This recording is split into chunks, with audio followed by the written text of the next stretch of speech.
Saya mengenal Pak Kapolri, Pak Sigit, Pak Gatot, Pak Agus, Pak Agung, Pak Doviri, Pak Anang, sudah lama. Setiap saya berkomunikasi, saya WA, saya telepon, dan perilaku hidup yang bersangkutan saya lihat. Sampai saat ini biasa-biasa saja. Tidak ada perubahan. Tetap komunikasi kami baik, dan lain sebagainya. Tetapi kalau kita lihat di bawah, Pak, tingkat Dir, Kapolres, sudah seperti raja-raja kecil di daerah.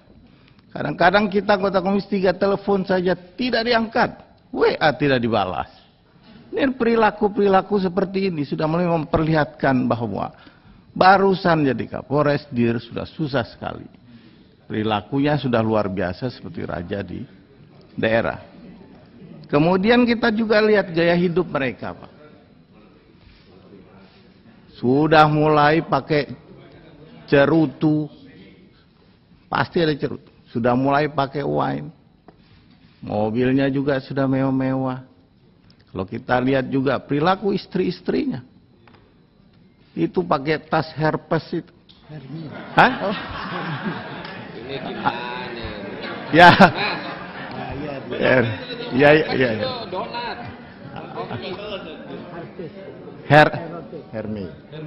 Hermes. Ya, itu tadi, Hermes. Itu sudah gonta-ganti Bapak Ibu sekalian. Jadi luar biasa. Kami Bapak Ibu, kami tidak menghalang-halangi teman-teman polisi yang di daerah yang punya mobil banyak, istrinya pakai Hermes ganti-ganti, punya rumah. Tetapi gaya hidupnya tidak usah diupload, diperlihatkan. Tak usah. Kita juga tahu mungkin ada upaya atau ayah ibunya semua dulu-dulunya sudah punya, tidak ada masalah sebenarnya.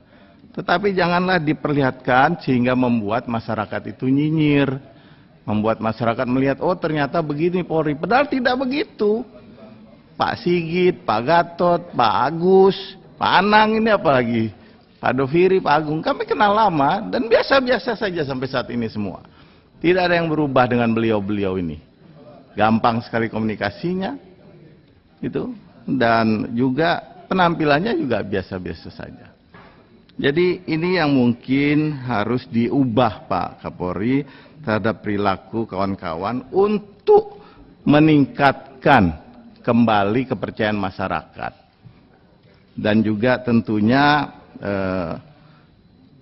perlihatkanlah kekompakan satu institusi agar tidak terkesan terpecah belah